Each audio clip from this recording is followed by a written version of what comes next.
Hello दोस्तों, कैसे हैं आप लोग। उम्मीद है सभी लोग बहुत अच्छे होंगे। आइए बात करते हैं आज के महत्वपूर्ण विषय की। आज हम लोग का पॉलिटिकल साइंस का काफ़ी रोचक सेगमेंट है।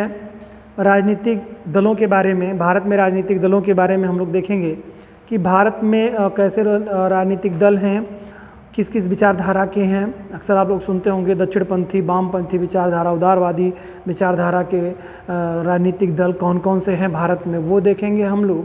पूरे विश्व में किस तरह की व्यवस्था है, मतलब जो देखते हैं आप लोग, एक राजनीतिक पार्टी वाले राष्ट्र कौन कौन से हैं, दी राजनीतिक पार्टियों वाले राष्ट्र कौन कौन से हैं, या दी से ज़्यादा यानी दो से ज़्यादा राजनीतिक पार्टियों वाले राष्ट्र कौन कौन से हैं। इन विषयों पे भी हम लोग चर्चा करेंगे और साथ ही साथ हम लोग देखेंगे कि ये जो राजनीतिक दल होते हैं मतलब भारत में, तो इनकी क्या विचारधारा कैसे कैसे है, और जो विश्व है, विश्व में किस तरह की व्यवस्थाएं हैं, यानी कि लोकतंत्रीय प्रजातंत्रीय शासन व्यवस्थाएं सबसे ज़्यादा पॉपुलर हैं, या कोई और विचारधारा मतलब के राष्ट्र हैं, मतलब जैसे कि क्या कहीं राजतंत्र वगैरह भी ज़्यादा पॉपुलर है, या पूरे विश्व के परिप्रेक्ष्य में हम देखें तो लोकतंत्र ज़्यादा महत्वपूर्ण है।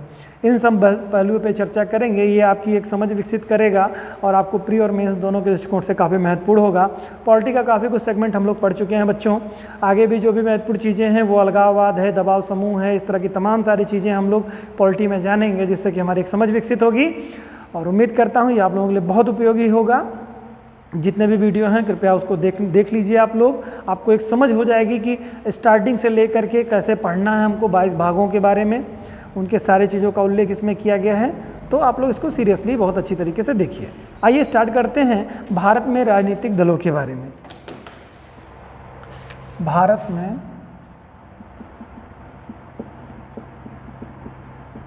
राजनीतिक दल, अब आप जानते हैं राजनीतिक दलों की बात आती है तो माहौल गर्म हो जाता है।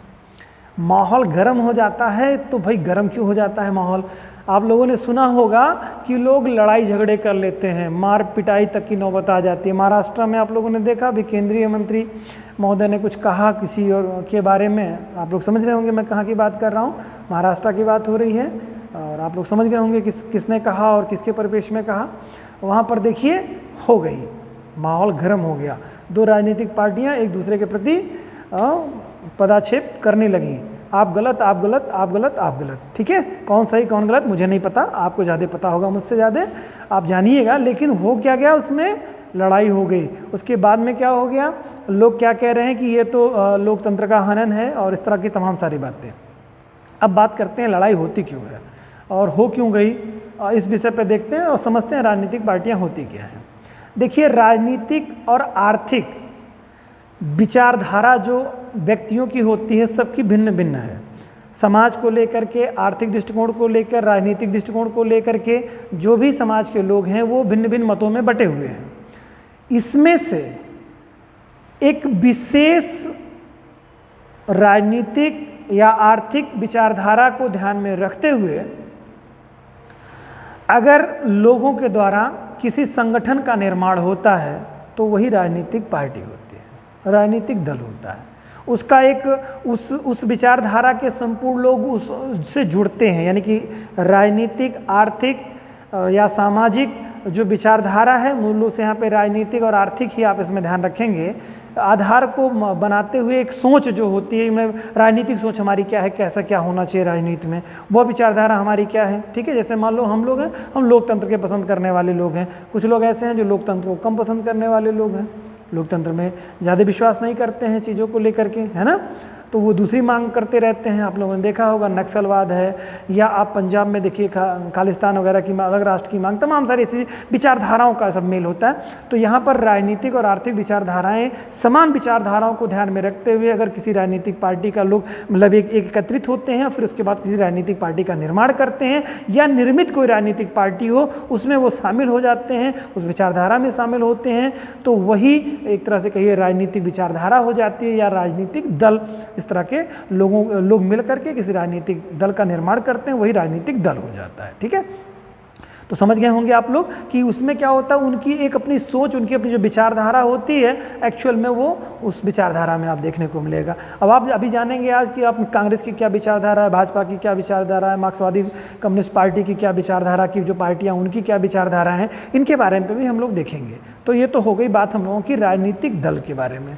तो भारत में राजनीतिक दल मैंने बताया आप लोगों को इसके बारे में। साथ ही साथ आप देखते हैं कि विश्व में इसमें बहुत सारे राइटर्स ने बहुत सारी बातें बताई हैं, आप इन लोगों को देखिएगा इस संदर्भ में। मैकाइवर वगैरह ने, एडमंड वर्क ने, बहुत सारे लोगों ने बहुत सारी चीज़ें कही हैं लोकतंत्र को लेकर के या राजनीतिक दलों को लेकर के बहुत सारी बातें कही हैं।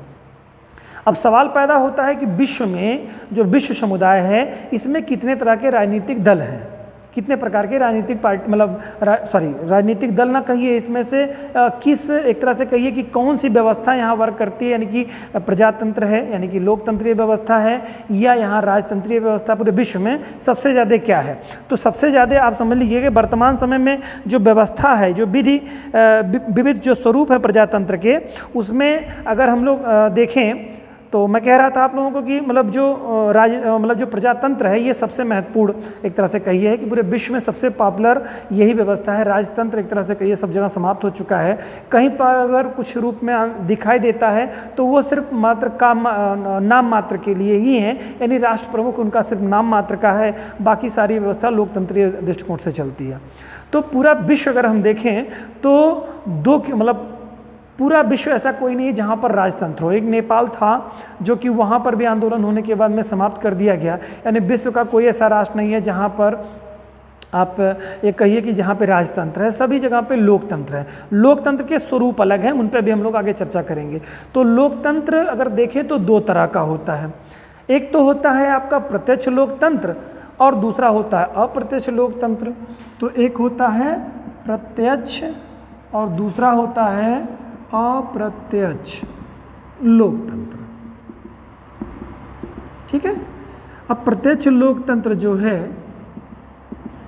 इसका क्या मतलब होता है, अप्रत्यक्ष लोकतंत्र का क्या मतलब होता है, और क्यों अप्रत्यक्ष लोकतंत्र ज़्यादा पॉपुलर है पेशतः लोकतंत्र के परिप्रेक्ष्य में। तो देखिए विश्व की जो जनसंख्या है, ठीक है, विश्व की जो जनसंख्या है वह दिन प्रतिदिन बढ़ती जा रही है प्रत्येक देश की।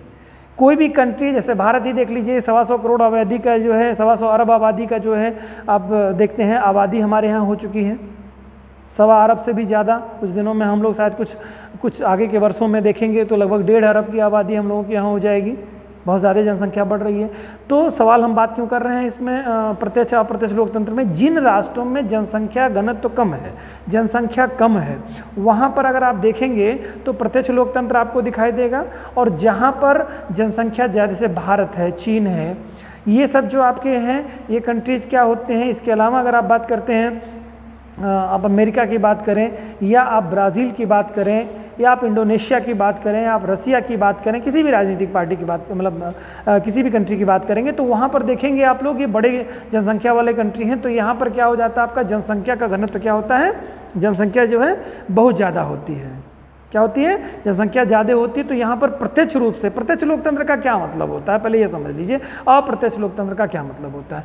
तो प्रत्यक्ष लोकतंत्र में क्या होता है कि जनता डायरेक्टली शासन के कार्यों में पार्टिसिपेट एक तरह से कहिए करती है, यानी तुरंत वो सारी पॉलिसी लगभग जनता से ही होकर संविधान में बनता है, एक तरह से कहिए ऐसे समझ सकते हैं। और अप्रत्यक्ष लोकतंत्र में क्या होता है, जनता ना कुछ करके जनता अपने प्रतिनिधियों का चुनाव करती है और वो प्रतिनिधि पार्लियामेंट में जाते हैं, संसद में जाते हैं और फिर वो विधि का निर्माण करते हैं। ये हो गया अप्रत्यक्ष लोकतंत्र। प्रत्यक्ष लोकतंत्र में सीधे जनता के द्वारा सारी चीज़ें हो जाया करती हैं। ठीक है।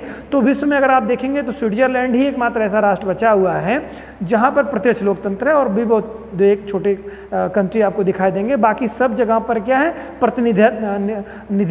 निधियों के द्वारा शासन संचालन होता है, वहाँ पर अप्रत्यक्ष रूप से कहा जाए, मतलब जो है व्यवस्था होती है। तो प्रत्यक्ष में मतलब जहाँ पर जनता सीधे सीधे रोल अदा करती है संविधान निर्माण में, जैसे स्विट्जरलैंड हो गया,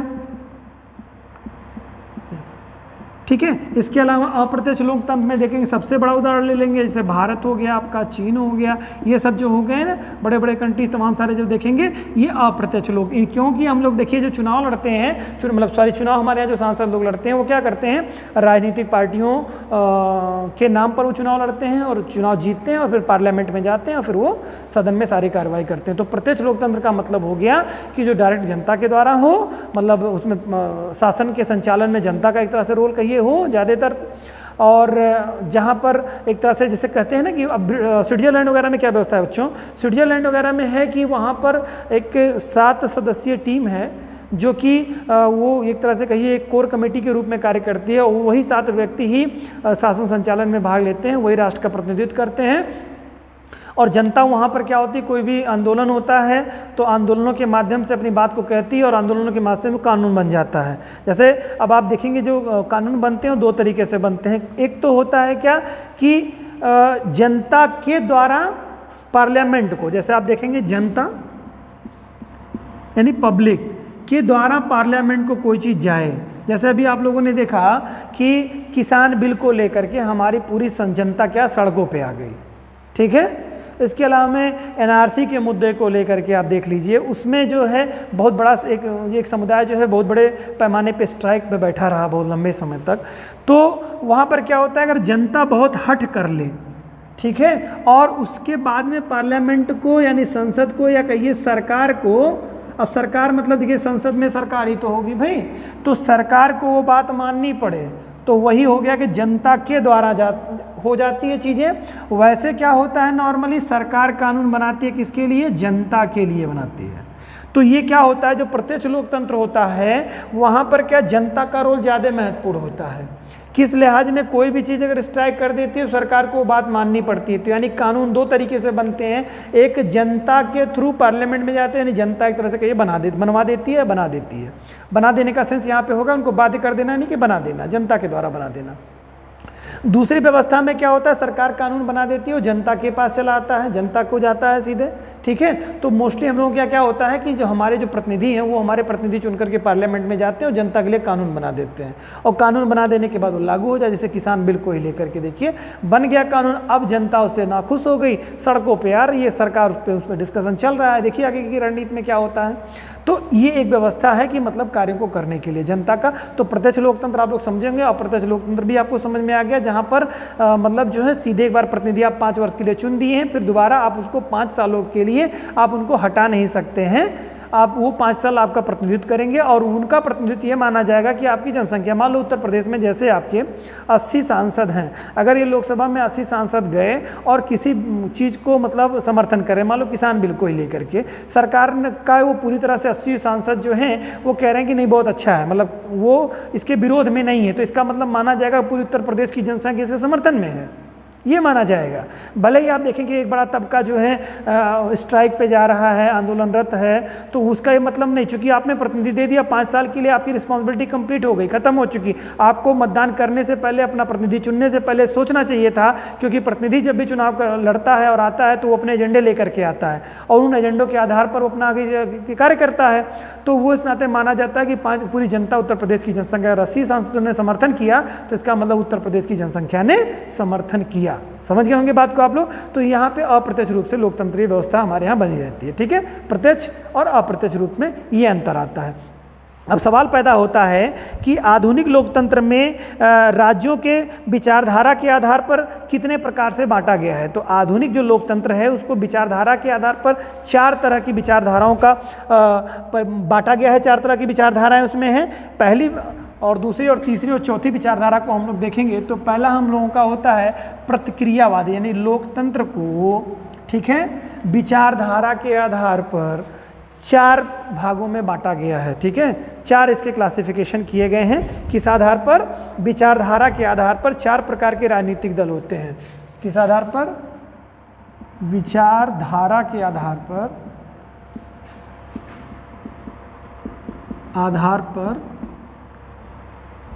4 प्रकार के राजनीतिक दल होते हैं, ठीक है। ये बड़ा ही महत्वपूर्ण है बच्चों, इसको आप समझ लेंगे तो तमाम सारी चीज़ों पे आप लोगों की एक अच्छी समझ बन जाएगी आपको। एक तो होते हैं प्रतिक्रियावादी,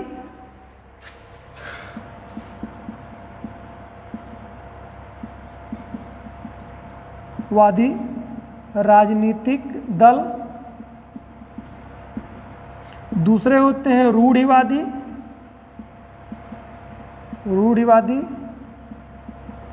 राजनीतिक दल, तीसरे होते हैं आपके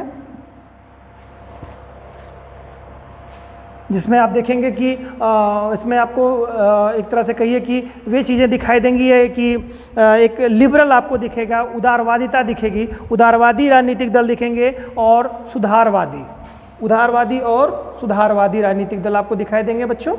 एक होगा उदारवादी और राजनीतिक दल और चौथा होगा सुधारवादी।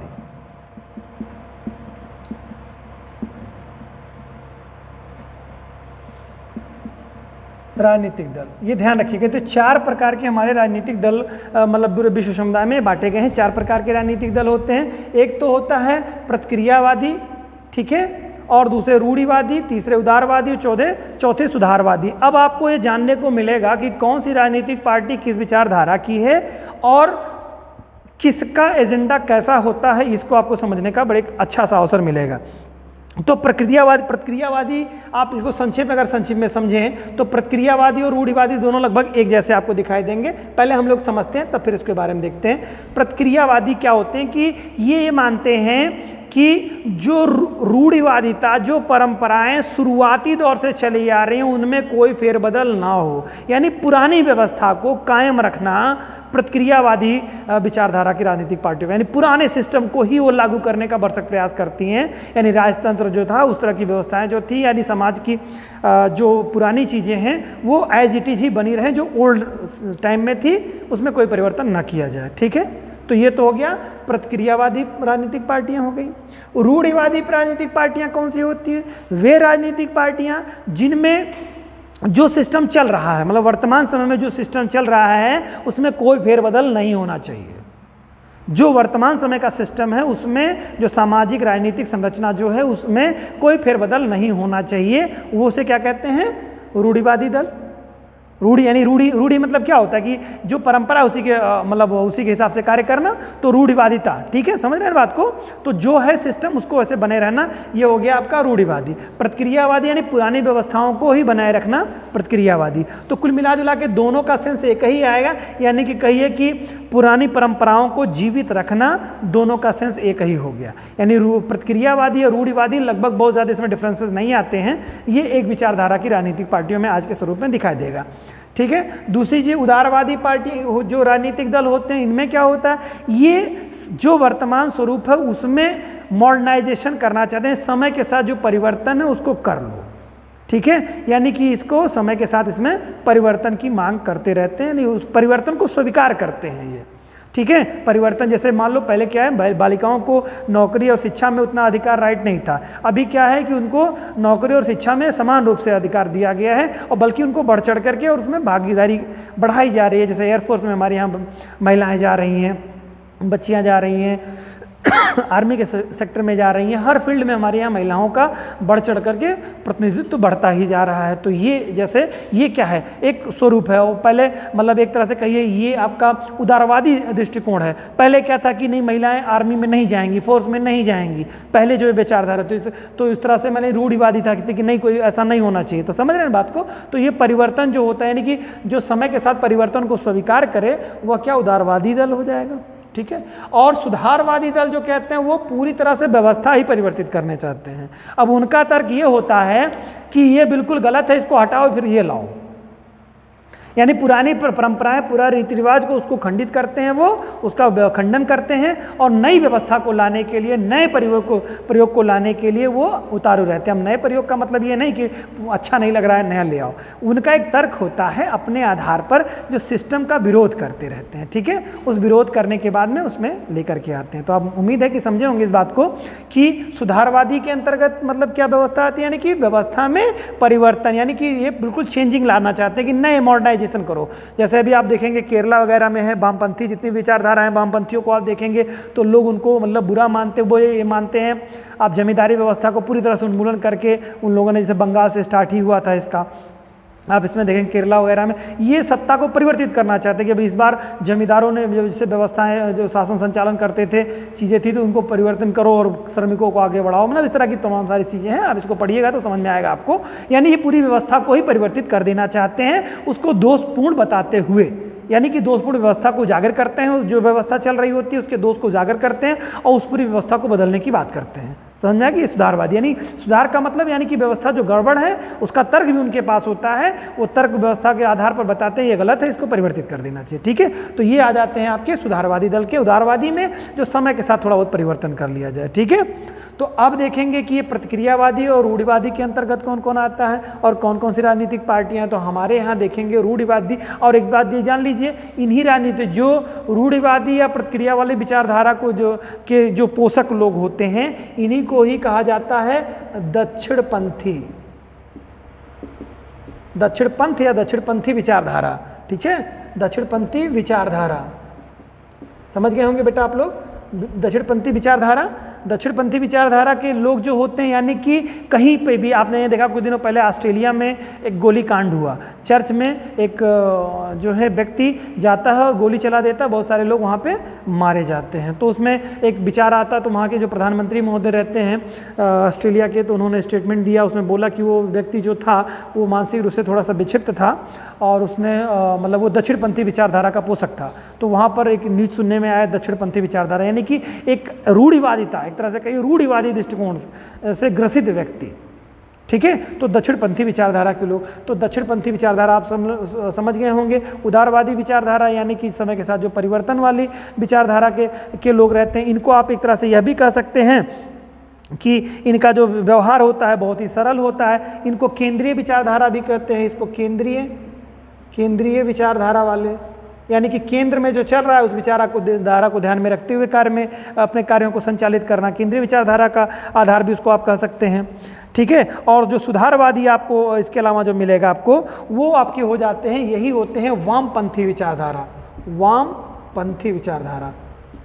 ठीक है, अक्सर सुनते होंगे आप लोग वामपंथ विचारधारा के, तो वो परिवर्तन लाते हैं। परिवर्तन में तर्क होता है कि जमींदार जमींदारी ही हमेशा करता रहा तो वो थोड़ा न रहेगा, उसको हटाओ, दूसरी व्यवस्था लाओ। क्या उसके मतलब सारी पुश्तें उनकी जमींदारी ही करती रहेंगी? तो वो व्यवस्था को परिवर्तन करने की बात करते हैं, बहुत ज़्यादा बड़ी चेंजिंग की बात करते हैं। तो उस नाते लोग उसको, कुछ लोग स्वीकार करते हैं, कुछ लोग अस्वीकार की बात उसमें करते हैं। ठीक है, तो अब देखते हैं इसमें से राजनीतिक पार्टियां कौन कौन सी हैं। तो हम लोग देखेंगे दक्षिणपंथी विचारधारा की जो पार्टियां है या रूढ़िवादी या प्रतिक्रियावादी पार्टी में अगर देखेंगे तो यहाँ पर आपको भाजपा एक बड़ी पार्टी के रूप में दिखेगा, जो कि इस पार्टी वामपंथी विचारधारा के अंतर्गत आपकी आती है, भाजपा आपकी पार्टी आएगी। और केंद्रीय विचारधारा की पार्टी के रूप में अगर देखेंगे तो आपको इस कांग्रेस की पार्टी आ जाती है, आपकी कांग्रेस राजनीतिक पार्टी आ जाती है। और वामपंथी विचारधारा के अंतर्गत देखेंगे तो दक्षिण भारत में आपको ये बड़े पैमाने पर राजनीतिक पार्टियां दिखाई देंगी। ये भारतीय कम्युनिस्ट पार्टी है, मार्क्सवादी कम्युनिस्ट पार्टी है, भारतीय कम्युनिस्ट पार्टी,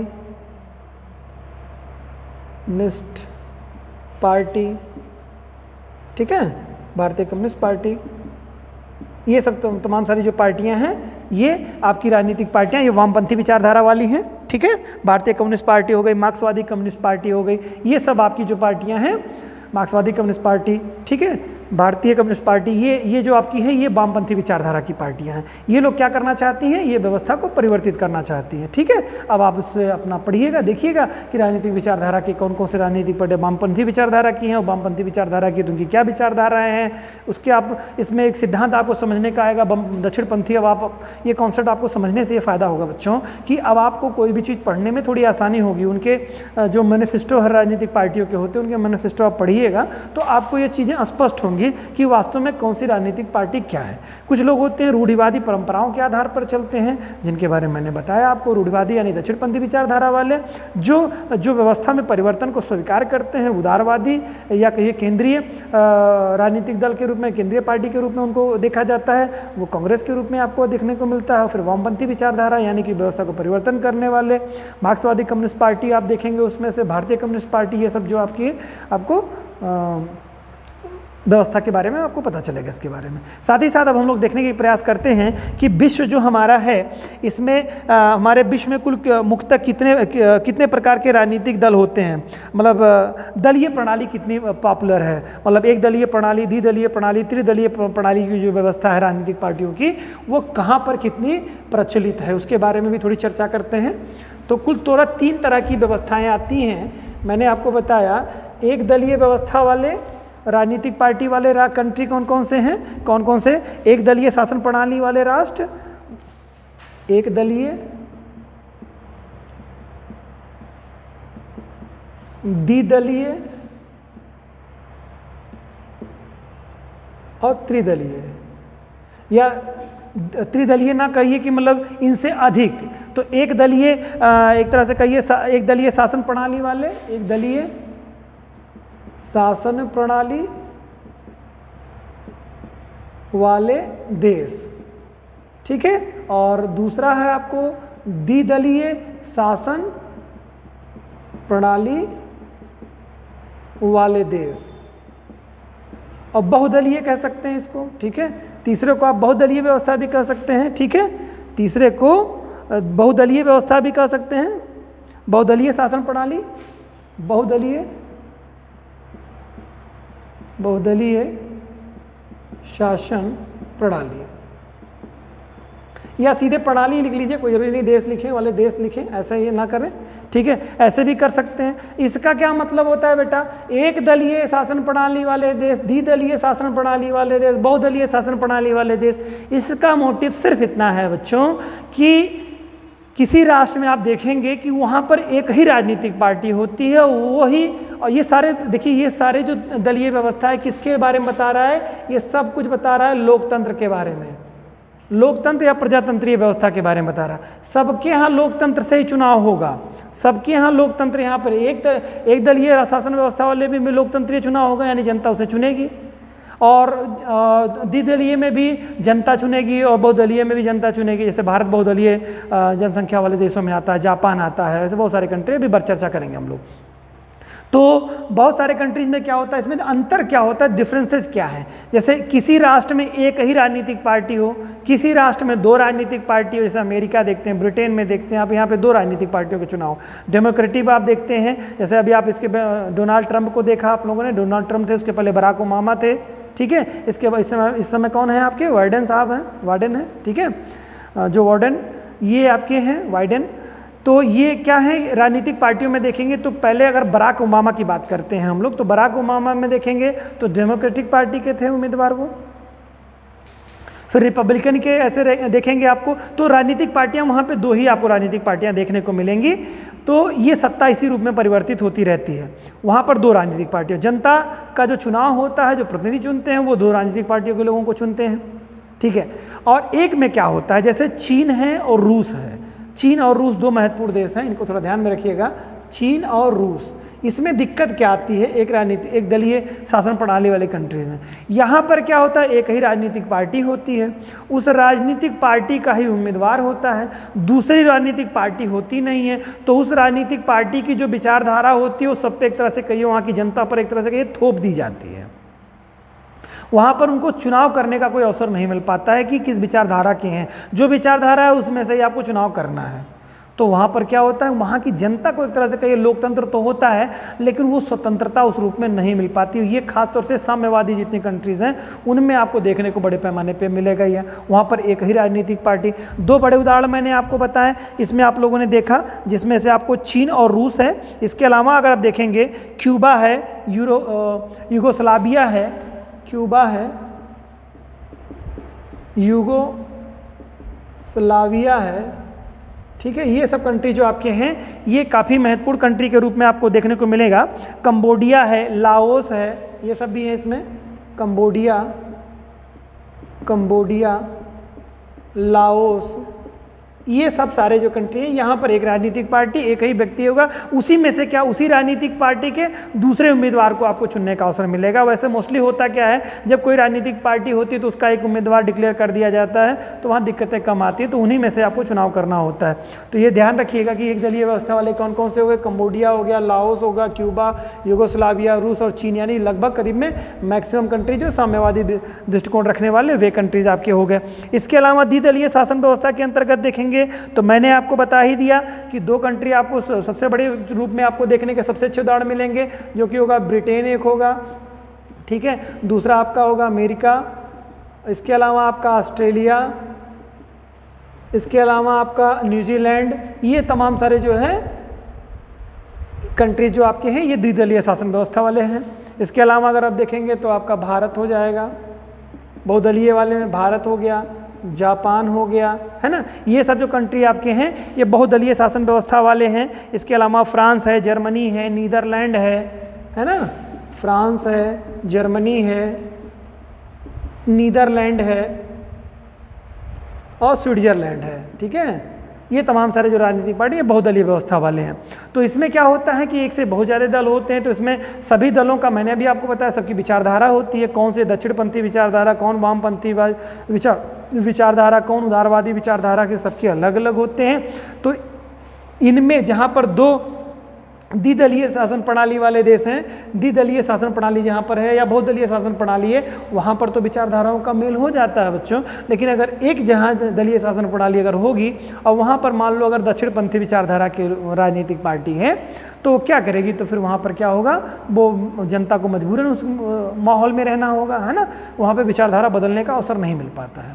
तो ये तो था आपका राजनीतिक दलों के बारे में कि विश्व में कितने प्रकार की राजनीतिक पार्टियां होती हैं, आपको एक दलीय, द्विदलीय या बहुदलीय राजनीतिक दलों के बारे में, लोकतंत्र के बारे में भी कुछ आप लोगों को बहुत अच्छा जानने को मुझे लगता है मिला आपको।